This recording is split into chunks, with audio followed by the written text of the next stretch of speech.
Hello family, कशा आहात सगळे? Hope all are doing good. So yes, आजचा आहे नवीन दिवस आणि आम्ही आलो आहेत बल्लारीला. अर्ली मॉर्निंग आहे. आम्ही चेक इन केलं आहे हॉटेल ॲलममध्ये. पैकी पोट भरून असा मी ब्रेकफास्ट केलेला आहे. आता मी परत रूमवरती जात आहे आणि रूमवर जाऊन मी आता चेंज करून फटाफट रेडी होणार आहे, कारण 9:30 वाजता आम्ही बाहेर निघणार आहेत. आमचा कॉरिडोरचा एरिया आहे हॉटेलचा. सो तुम्ही बघू शकता आमची जी रूम आहे ती 3rd फ्लोअरवरती आहे. सो हे सगळे असे त्यांचे रूम्स आहेत वेगवेगळे. सो तो जो दिसतोय तो आहे कॅफेटेरिया रेस्टॉरंट.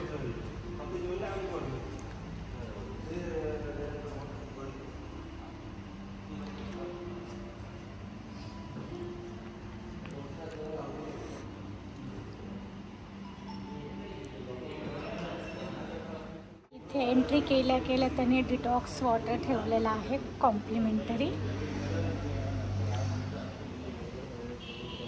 हा आहे बाहेरचा एरिया. खूप मोठा एरिया आहे. तिकडे पार्किंगसाठी आहे आणि इथे यांनी भरपूर अशी झाडं लावलेली आहेत. मस्त झाडं लावलेली आहेत.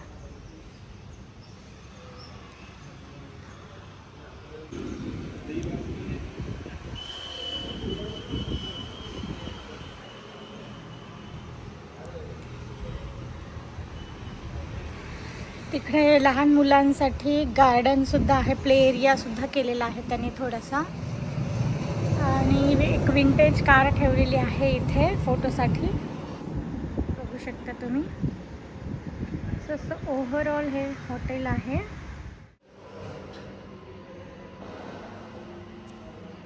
सो हे 3rd फ्लोअरवरती आमची रूम आहे आणि yes, we are here.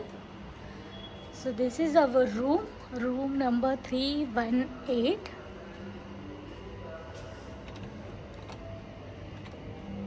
पेजने lock केल्या भेटतात. This is our quick room tour. So double bed आहे. इकडे छोटासा टीपॉय आणि चेअर आहे.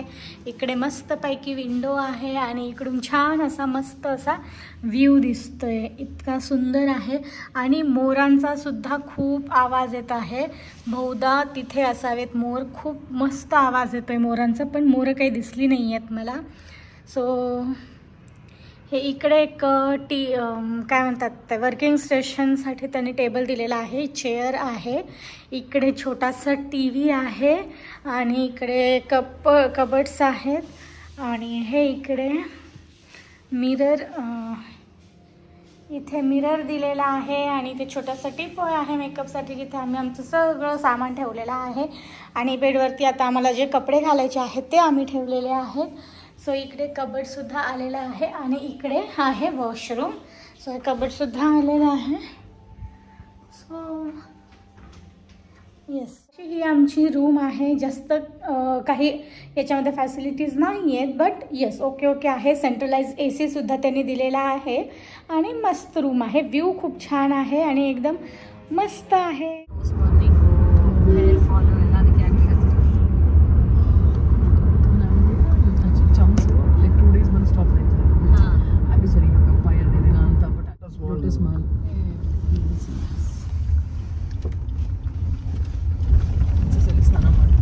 ये वाला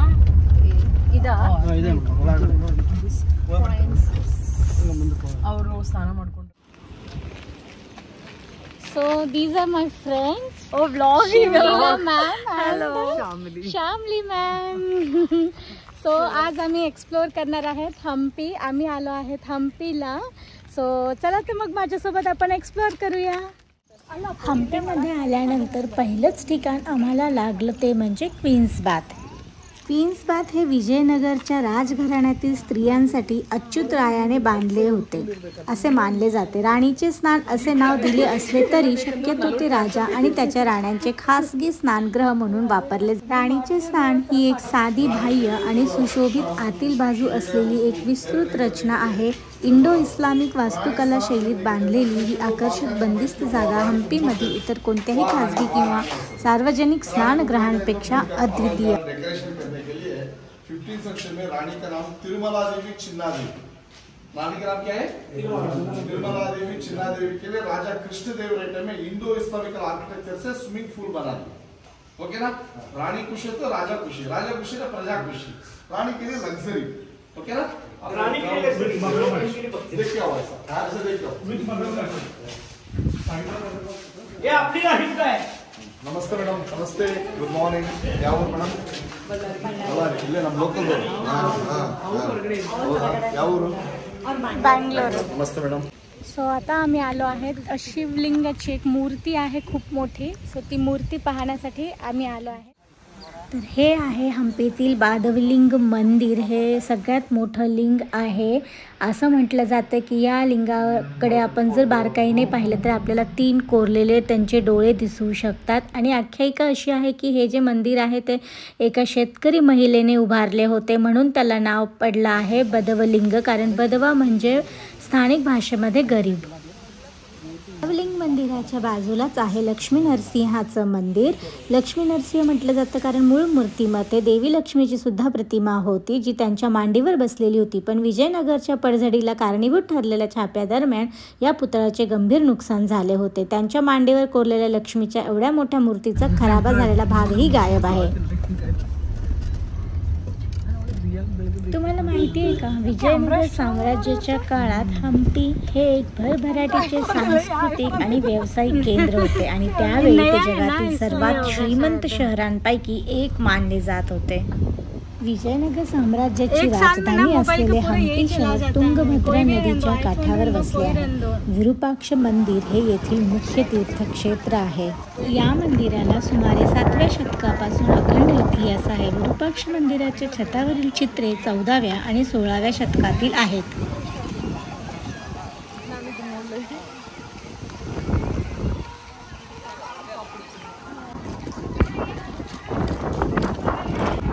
आम्ही आलो आहेत विरूपाक्ष टेम्पलचं दर्शन घ्यायला। सो हे जे तुम्हाला दिसते हे सगळ्यात तोच एरिया आहे आणि हे जे दिसत आहेत हे शॉप्स आहेत पहिल्या काळातले त्यांचे। इथे सगळे डायमंड्स जे विक्री व्हायची त्यांचे जे शॉप्स आहेत।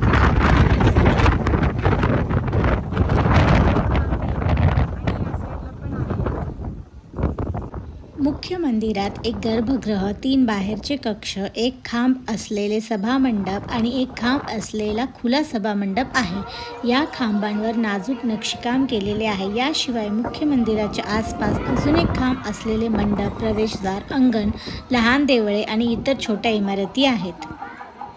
या मंदिराचे सर्वात उल्लेखनीय वैशिष्ट्य म्हणजे ते बांधण्यासाठी आणि सजवण्यासाठी गणिती संकल्पनांचा वापर केलेला आहे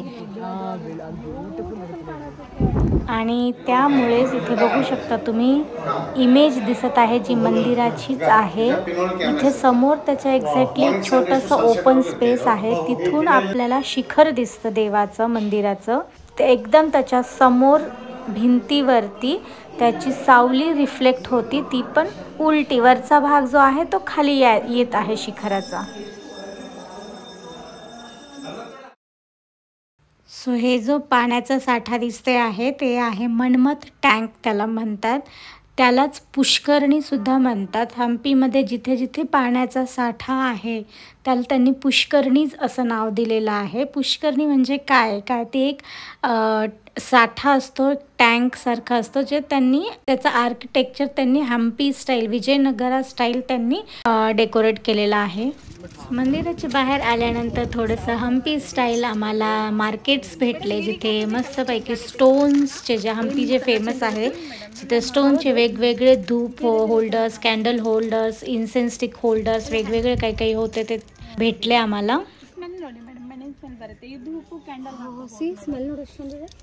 कलर चेंज हो रहा है ना वो? किस कैंडल रखने का है। कितना अच्छा स्मेल आ रहा है इसका। है ना, मेरे पास लास्ट टाइम लेके गई। ये क्या है, ये चीज क्या है? धूप रखने का है। नहीं, किस से बनाया है? मार्बल का। ಮತ್ತೇನಾದ್ರೂ ಕ್ಯಾಂಡಲ್ ಹಚ್ಬೇಕಂದ್ರೆ ಈ ತರ ತಿರ್ಗಿಸಿಟ್ಕೋಬೇಕು. ಮತ್ತಿನ್ನ ಧೂಪ ಹಾಕೊಳ್ಳೋಕೆ, ಕರ್ಪೂರ ಹಚ್ಚೋಕೆ, कुंकुम निम्गे. मंदिराच्या बॅक साईडला आहे तुंगभद्रा नदी. सो ही आहे तुंगभद्रा नदी. तर इथे सुद्धा आम्ही जाऊन थोडेसे पिक्चर्स क्लिक केले. ही आहे मंदिराच्या आवारात असलेली जुनी हत्तीनी, जिचं नाव आहे लक्ष्मी. सो तिचा फीडिंग टाईम चालू होता. त्यानंतर थोडंसं पोटपूजा केली आम्ही.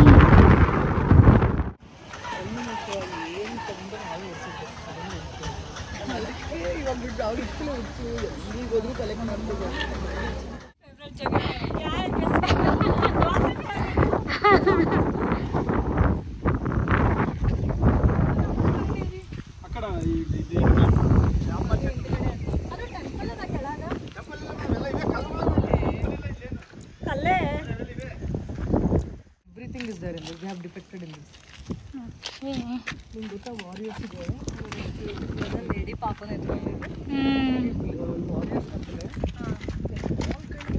animals. Quantity what they have been eating. Glass रखने के लिए क्या है? ಉಪ್ಪಿನಕಾಯಿ ಹಚ್ಕೊಳ್ಳಿಕ್ಕೆ ಇದು ಮಜ್ಜಿಗೆ ಏನಾರ ಇಟ್ಕೊಂಡಿದ್ರೆ ಇಷ್ಟ ಆಯ್ತು. लस्सी लाईन. त्यानंतर आम्ही आलो रॉयल एन्क्लोजरमधील पुष्करणी पाहण्यासाठी. तिलाच स्टेप टँक म्हणून सुद्धा ओळखले जाते आणि ती पाहण्यासारखी आहे. हे रॉयल एन्क्लोजरच्या दक्षिण पूर्व बाजूला आहे. विजयनगर काळातील कामगारांच्या समृद्ध स्थापत्य कौशल्याचे उदाहरण म्हणजे प्रचंड टाकी. टाकीचे मुख्य आकर्षण म्हणजे पायऱ्यांची सममितीय मांडणी. ही 5 टायर टाकी आहे जिथे प्रत्येक टियरमध्ये काही पायऱ्या असतात. सो आम्ही जेवायला थांबलो होतो. मस्तपैकी जेवण केलं आणि तिथेच रेस्टॉरंटच्या बाजूला थोडंसं मार्केट होतं, ते सुद्धा आम्ही एक्सप्लोर केलं. आणि तिथे स्टोनपासनं बनवलेले लाकडीसुद्धा एवढे छान छान आयटम्स होते, खूप छान होते. बट कॉस्टसुद्धा तेवढीच होते. आणि बार्गनिंग आय डोंट नो ते लोक करतात की नाही करत, कारण मी बार्गनिंग केली नाही आणि मी काही शॉपिंगसुद्धा केली नाही, कारण की काही इमर्जन्सी आली होती. त्यामुळे मला माझी ट्रिप सोडून वापस बल्लारीला यावं लागलं. खूप छान प्लेस आहे हम्पी. मी नक्कीच परत एकदा जाण्याचं ट्राय करेल, कारण की ऑलमोस्ट 70% प्लेसेस मला एक्सप्लोर करायचे बाकी आहे. आजच्या व्लॉगमध्ये होतं इतकंच. भेटूया आपण नेक्स्ट व्लॉगमध्ये. Till then bye, take care.